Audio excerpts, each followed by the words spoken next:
اس لیے وہ اس پیدا ہونے والے بچے کے دشمن ہو گئے تھے اور سوچ رہے تھے کہ اگر یہ بچہ بڑا ہو گیا اور اس نے اعلان نبوت کر دیا تو ہمارے لیے تباہی ہی تباہی ہے۔ ان حالات کے پیش نظر رب کریم کی مصلحت یہ تھی کہ پیغمبر اسلام کچھ عرصہ کے لیے مکہ کی سرزمین سے غیبت میں چلے جائیں تاکہ ان کے دشمن ان کی تلاش میں یہاں تک آئیں تو یہاں سے ناکام ہو کر واپس چلے جائیں۔ پیغمبر اسلام بڑی تیزی سے نشو و نما پا رہے ہیں۔ روایت یہ ہے کہ پیغمبر اسلام 2 مہینے میں بیٹھنے لگے تھے، 9 مہینے میں آپ دوڑنے لگے تھے، 15 ماہ کی عمر میں آپ تیر اندازی کرنے لگے تھے اور 30 ماہ یعنی 2.5 سال کی عمر میں پیغمبر اسلام نوجوانوں سے کشتی لڑتے تھے اور انہیں شکست دیا کرتے تھے۔ اتنی تیزی سے ہونے والی نشو و نما ایک طرف تو اعجاز نبوت تھی اور دوسری طرف یہ مصلحت بھی پوشیدہ تھی کہ آنے والا تو تلاش کرے گا کہ پچھلے سال 12 ربیع الاول کو پیدا ہونے والا بچہ کہاں ہے۔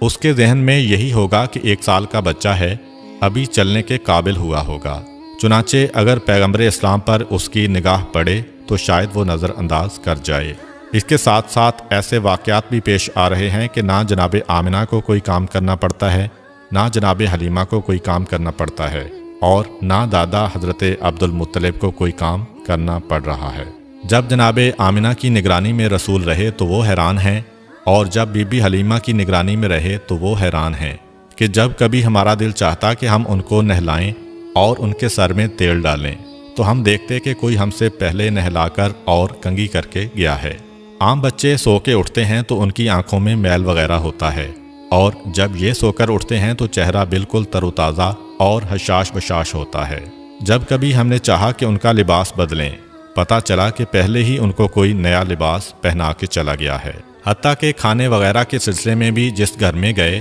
وہاں پر پیغمبر اسلام کی وجہ سے رزق پہنچا۔ گھر والوں کے کھانے سے پیغمبر اسلام نے کبھی حصہ نہیں لیا۔ تو اب جو بھی پرورش کرنے والے ہیں وہ حیران ہیں کہ ہمیں کوئی کام کرنا ہی نہیں پڑ رہا ہے۔ حتیٰ کہ جب بچپنے کی وہ عمر تھی کہ جب عام طور پر قدرتی ضروریات کی وجہ سے بچے کا لباس خراب ہو جاتا ہے، جناب آمنہ اور جناب حلیمہ کہتی ہیں وہ جو ضروری حاجتیں ہیں ان کے نشان بھی ہم نے کبھی رسول اسلام کے لباس پر نہیں دیکھے۔ غرض یہ کہ سارے کام پروردگار عالم کی مصلحت سے طے پا رہے ہیں، مگر دشمنوں کا گروہ مسلسل حضور اکرم کی تلاش میں ہے۔ حضرت عبد المطلب جو دین ابراہیمی پر ہیں اور اپنے والد جناب ہاشم سے ان کو کچھ راز نبوت بھی ملے ہیں، ان میں یہ بھی تھا کہ اس بچے کے دشمن بہت زیادہ ہوں گے، تمہیں پوری کوشش کرنا ہے اس بچے کو بچانے کے سلسلے میں۔ اس مسئلے کی وجہ سے حضرت عبد المطلب پیغمبر اسلام کو مکے سے کسی اور جگہ منتقل کرنا چاہتے ہیں،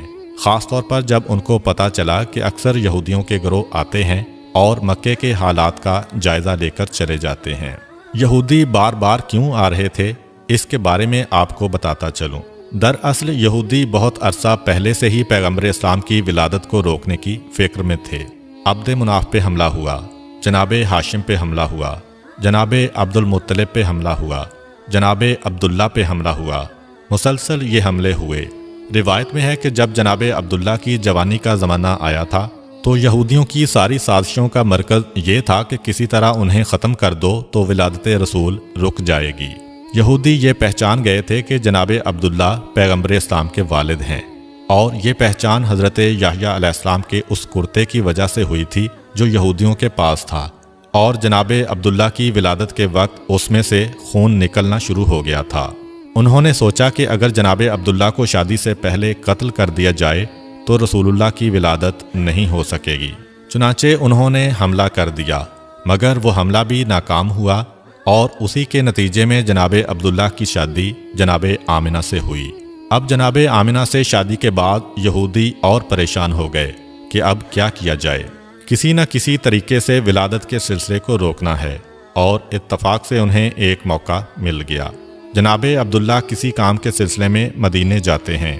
اور مدینہ یہودیوں کا گڑھ ہے، چنانچہ روایات سے پتہ چلتا ہے کہ مدینہ میں جناب عبداللہ پہ حملہ ہوا اور زہر کے ذریعے جناب عبداللہ کو شہید کیا گیا۔ اب یہودیوں کو ایک اطمینان تو ہو گیا کہ پیغمبر اسلام کے والد تو شہید ہو گئے، صرف ایک بات کا پتہ کرنا ہے کہ ان کے ہاں کوئی اولاد ہے یا نہیں۔ اگر یہ پتہ چل جائے کہ یہ بے اولاد تھے تو گھر میں جا کر اطمینان سے سونا، اور اگر یہ پتہ چلے کہ ان کے ہاں کوئی اولاد ہے تو پھر اس کے قتل کا انتظام کرنا ہوگا۔